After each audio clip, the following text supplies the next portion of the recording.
Hello and welcome to the Female Executive Survival Guide podcast. I'm Lauren Eyles, an executive coach and mentor with a ton of leadership and board experience to share. Leadership can be lonely, so I'm here to introduce you to amazing leaders so you can learn from us and get to where you want to be quicker. Welcome. Today we'll be talking about why profile matters and how to build one. Before we start, I want to acknowledge that we're recording on the lands of the Awabakal people and pay my respects to elders past, present and emerging. If you haven't worked in public relations or PR before, you might think that media interviews and speaking gigs just happen, that the people who appear on TV or on stage are special and chosen. While they may have many talents, it's likely that they also had a really effective PR specialist helping them get noticed and putting them forward for opportunities. You might not know that CEOs and board chairs also have in-house communication specialists. I've done that job, and they might also engage an external publicist. Being known, liked and trusted is so important to developing a strong career and attracting opportunities. So I'm delighted to welcome our next guest to talk about how to be recognised as a leader in your field. Erin Huckle is the owner of Chuckle Communications and host of the PR with Purpose podcast. Erin works with innovators, authors and entrepreneurs with big ideas, from promoting a book or product to helping someone build their professional profile through media and speaking opportunities. Erin believes in telling your story loud and proud. Welcome, Erin. Thanks so much, Lauren. It's great to be with you today. Great to have you here for this really interesting and important topic I think people will get a lot out of. Yeah, I think so.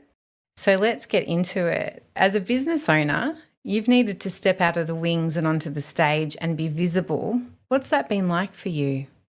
It's been confronting at times, I'll be honest. Even though I've been in the world of PR for more than 20 years, doing the job for our clients or putting clients into the spotlight seems to come a lot more naturally than it does when it comes to putting myself out there and PRing myself. But as you say, being a business owner, you don't really have a choice. There's no one else who's going to do it for you. You've kind of got to just take the horse by the reins and get out of your own way. But I had a realization probably about 2 years into business that I needed to start treating myself as a client and PRing myself and putting myself out there a bit more, not only to grow my own business and attract new potential clients, but also just to, I guess, create that proof of the work I could do. You know, if I can do this for myself, I can do it for you, I can do it for anyone. But it's definitely harder. I think we all struggle a bit when it comes to feeling like we're blowing our own trumpet. You know, it's a lot easier to talk up someone else and say how fantastic they are than to say it about ourselves. So it's definitely been a bit of a learning curve, but it's something I've gotten a lot more comfortable with, but it's taken time. Absolutely. And I think there's a couple of thousand years of history lingering there in terms of being visible. And is it safe to be visible? Are we going to get our head chopped off, the tall poppy syndrome? And so that's probably why a lot of women hesitate to say yes when they're asked to be on my podcast, I found, or to do a media interview. What are the steps that you go through to prepare a client to be more visible? It really starts with understanding that, as you say, it is natural to feel a bit of fear when it comes to being more visible or, as you said, sticking your head up above the parapet. But it really comes down to a bit of a mental flip, and realizing it's not about you putting yourself out there as much as it is you helping other people through the value that you provide and the potential value they could get from knowing that you exist. So I tend to work with people who are thought leaders of some kind, or maybe they're speakers or founders, maybe they've written a book. And it's about thinking, how can their knowledge or their message help someone who might hear it or read about it, and really making that flip so that being out there and promoting yourself isn't just an act of, stroking your own ego. It's actually about serving other people and helping them through your content, or at least helping them know that you exist so that the work that you could do could help them in some way. So I always try and help people frame it in that way if they're feeling a bit nervous. Think about what are the messages you could share that could help someone else, or what's the experience that you've had someone else might be able to learn from. Really flipping it so that it's about the value that you're giving to the audience rather than just feeling like you're putting yourself out there and you're putting yourself sort of up for public scrutiny. And the other thing I tend to say to them, is it's like anything, practice makes perfect. It's really a muscle that you have to build. And also, people aren't looking at you with the same intensity and scrutiny that you're looking at yourself with. I think most of us, we're short on time. We're so overwhelmed with the amount of content out there. You don't feature as heavily in people's minds as you think you do. So it's best just to get yourself out there in the hope that you might be able to help someone rather than holding yourself back for fear of someone noticing your makeup isn't perfect or noticing you faltered over a word on a podcast. Just keep remembering that it's about the end audience and the end user. That's great. Was preparing someone for a potentially controversial media interview, I used to say, you've got to think about the person in their lounge room at home. Don't get hooked. I mean, our stuff isn't normally controversial, but I used to say, don't get hooked by the interviewer or the question, because if you're angry, the energy and the emotion is going to be felt by the people through the screen. So I love the flip side that you're sharing, that thinking about the difference we can make, how we can help someone, and really connecting in with the viewer or the listener. Great tip. Yeah, I think we've seen some high profile examples in recent years of people not keeping their cool in media interviews or not thinking about that person in their lounge room at home and getting kind of hot and bothered, and it just never turns out well. So yeah, take a deep breath. And as you say, most of the people doing the kind of work that is in our world wouldn't necessarily be dealing with that kind of controversy anyway. And most people want you to succeed. If you're going to be on a podcast with someone, the host wants you to do well. They're not there with a gotcha moment. It's not talkback radio or something. Yes. It's really a kind environment. So you just remember that as well. Yeah, great point. So if you're talking to a woman who's rising through the leadership ranks and thinking about growing her profile, she might not be going out on her own. She's sort of still in-house. What would you suggest she does? I think it's always great to think about the personal brand you're projecting. Even if you don't work for yourself, you still have some kind of personal brand that you're projecting onto the world and through the work that you're doing, especially as you're rising through the ranks in terms of that emerging leader or aspiring leader. LinkedIn is so important for this, and I think people get a little bit nervous about putting themselves out there on LinkedIn, especially when they're in an in-house role, because they worry that, it might look like they're actually trying to find their next role, for example, and they worry that, their colleagues might see it, their managers might see it. But LinkedIn has become much more of a thought leadership platform than a job search platform. I mean, people do still use it for that, but if you want to sort of build this reputation or be known as an expert in a certain field or be known for the kind of values you bring to your work or be known for having a certain approach or, having specific kind of expertise or opinions, LinkedIn's a great place to start. And again, it's generally a fairly warm, friendly audience. You get to curate and decide who your connections are with, and you can start to be proactive in putting content out there. Depending on the kind of organization you're with, I would always recommend connecting with the internal comms team as well and just saying, I'd love to share some photos from that event I attended last week. I was thinking about doing a post. Is that all okay? Often I found most of the time the answer is yes. And it's great for them to have someone representing the company and showing up on LinkedIn, because it's a great piece of employer branding as well to show, look, these people work for us, they're engaged, they're excited, they love what they do. So I think it's great to let people know that you're interested in that, and just even letting them know you might be interested in other opportunities as well, because I'm not sure about you, Lauren, but my experience internally in comms roles is that sometimes it's hard to find willing participants in things like comms outreach or being featured in social content, that kind of thing. So if you're willing to put your hand up for those kinds of things, it'll work in your favor. And you're just constantly building that reputation, that personal brand that's going to serve you down the track. It doesn't have to feel cringy or icky. It can feel quite natural with the work that you're already doing. So I think LinkedIn is a really, really important place to start. Yeah, great platform. That's something that's come up in conversation with some of my executive coaching clients. And I've said to them, your internal marketing team, especially in service industries, will be so excited to hear from you if you reach out and you say, I want to do a guest blog occasionally, or I'd like to do some more speaking. And I've explained to them that sometimes they're more considered, maybe even slightly introverted personalities, I would regard as actually amazing talent from a comms point of view, because they are the people that will take it seriously, put the time in, be considered. So I really encourage people to think about, to not limit themselves by their personality style. You don't have to be the loudest or the most entertaining to be good at this, in my view.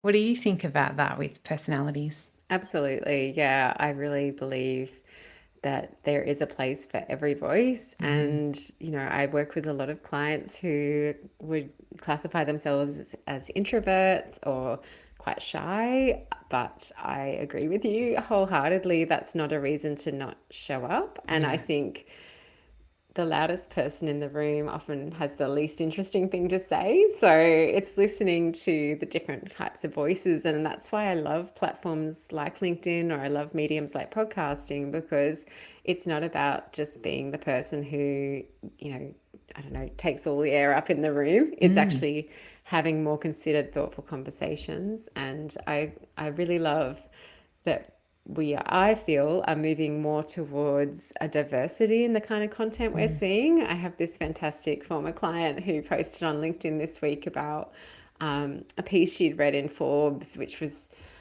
basically saying that to stand out now, embrace your inner weirdness, don't be afraid to show up as who you really are. Like if you are someone who, I don't know, loves to have, does an unusual hobby on the weekends, or maybe you have like a passion that's a little bit different or out there, I feel like you should be owning that and sharing it, because there's so much vanilla content out there, especially in this AI driven world, that anything that makes you a little bit quirky or different is fantastic. But that said, like I also have a friend who used to own the fact that she was what she called boring in all of her LinkedIn posts.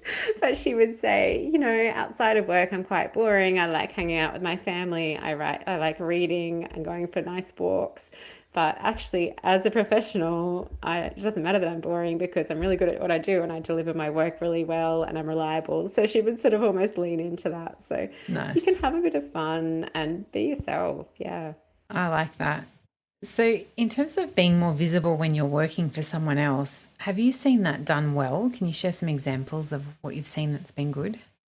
Yeah, it's really a continuation of what we were just saying. So that idea of connecting with the marketing team and putting your hand up for things tends to work really well. An organization I've done some work with recently, they had someone in their team who really wanted to explore podcasting, and so actually drove, they were the driver behind launching a podcast for the organization and actually hosting that podcast. Cool. And it was a really fantastic opportunity. And they've actually since left and they've gone on to their next great opportunity. And I do think that project was a big part of them building that confidence, but also building their visibility, which really helped.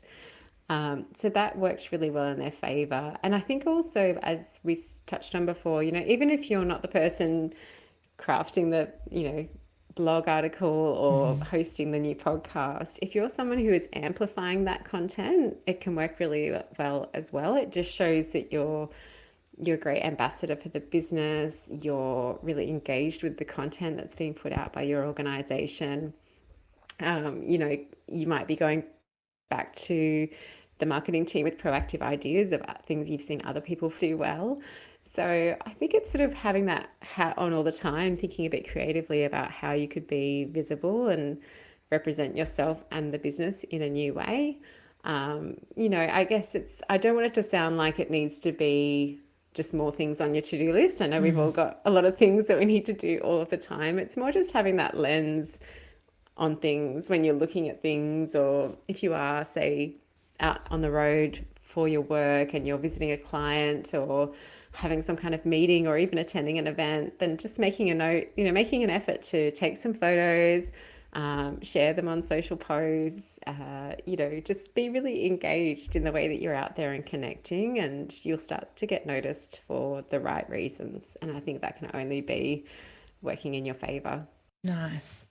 And I really see that just as brand is an asset on the balance sheet for a company, I think our personal brand is something we need to build and value. And I really encourage people to be loyal to your employer, but be loyal to your career and yourself as well, because we're in an era of change, and you've got to really think of yourself as an asset and invest in yourself in all these different ways: branding, education, public speaking. Is that something that you've seen people lean into a bit more? Yeah, absolutely. I think you're so right. I don't think any employer expects that their employees will be with them for life now. I think those days are gone. It's kind of generally accepted that you'll probably do a couple of years or, maybe 5, 10 years. But, most people have a lot of fluidity in their careers now, and you're in control of your own career trajectory. It's not just down to having a manager that's going to necessarily, help you scale that career ladder. But, I've also got some clients who've done some great work in encouraging organizations to also think in different ways about how people progress. It doesn't just have to be linear, especially as the way we work is changing. So always thinking about, as you say, your own career brand, your personal brand, where you want to go with that. I had a fantastic author I worked with last year called Claire Sieber, and her book's called Less Hustle, More Happy. Oh, yeah. And yeah, she's fantastic and the book is fantastic because it's really about like debunking that myth that just working hard will get you to where you want to go. That's actually not enough anymore. Yes. Obviously it's great to work hard and do your best work, but she really spells out the importance of things like networking and building that personal brand so that you can be in control of your own career destiny rather than just waiting for someone to notice you and reward you for all that hard work. So that's right. Yeah.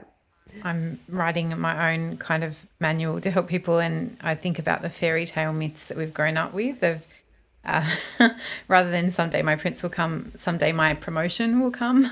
The sort of Disney world we've grown up in, the narratives can be really powerful, but I think very rarely is a promotion or the next opportunity handed to you.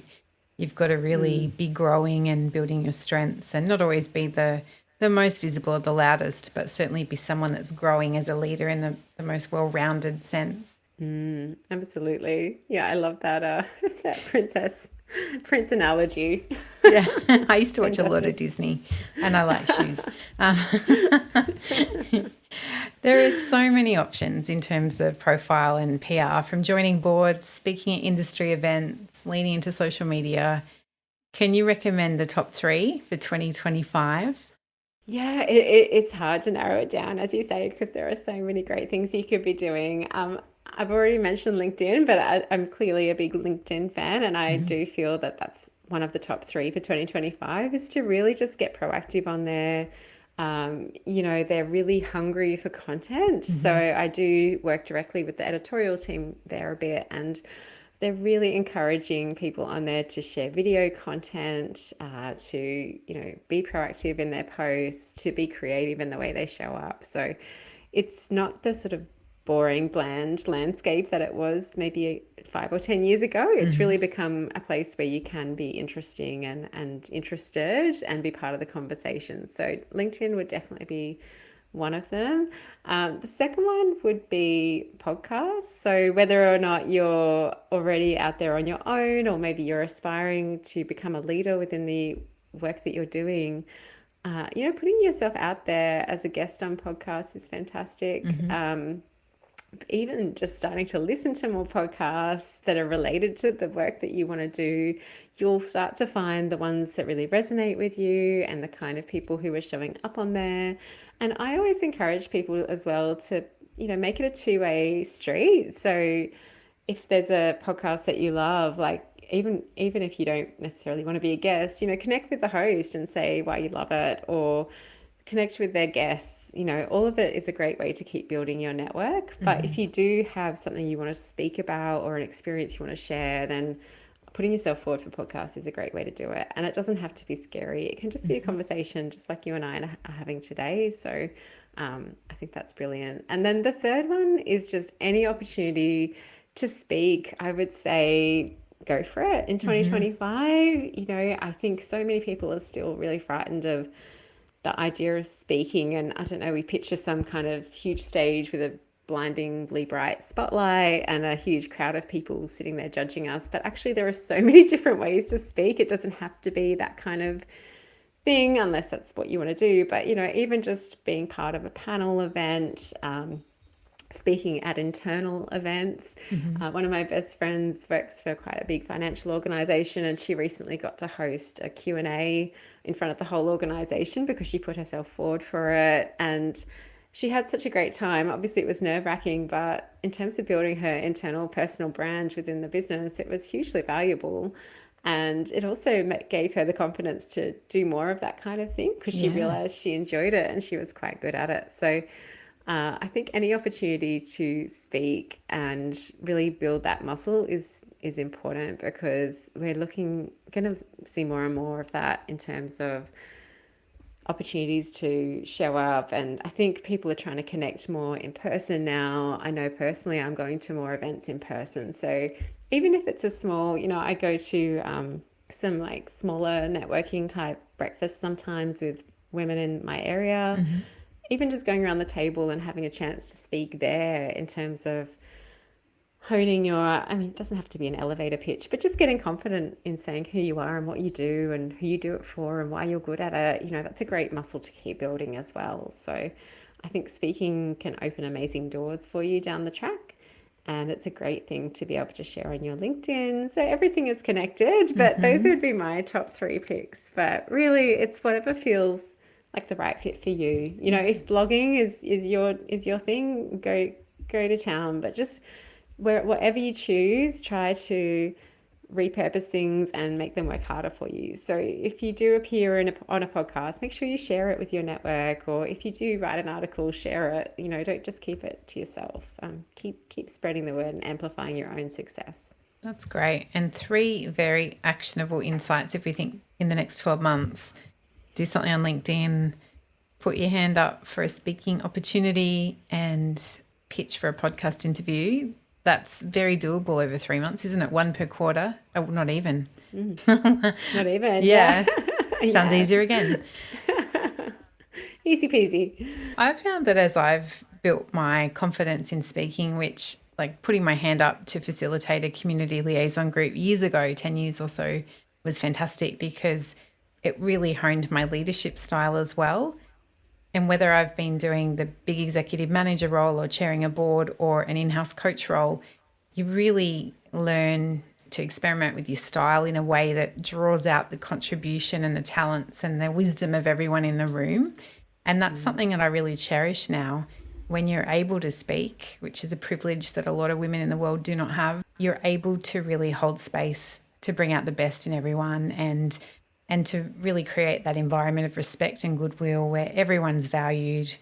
And it's incredible to watch how, if we stand forward in that beautiful space, how it transforms the rooms that we're in and the organisations we're part of. Absolutely. It is such a privilege, like you say. And I've seen some incredible women who are so skilled at doing that, really drawing people out and engaging them and making sure everyone gets an opportunity to participate and have their voice heard. It's so important, so powerful. So I love that you've had that experience, Lauren. Nice one. Thank you. And I think that's such a good call out about the podcast hosts love hearing from listeners, don't we?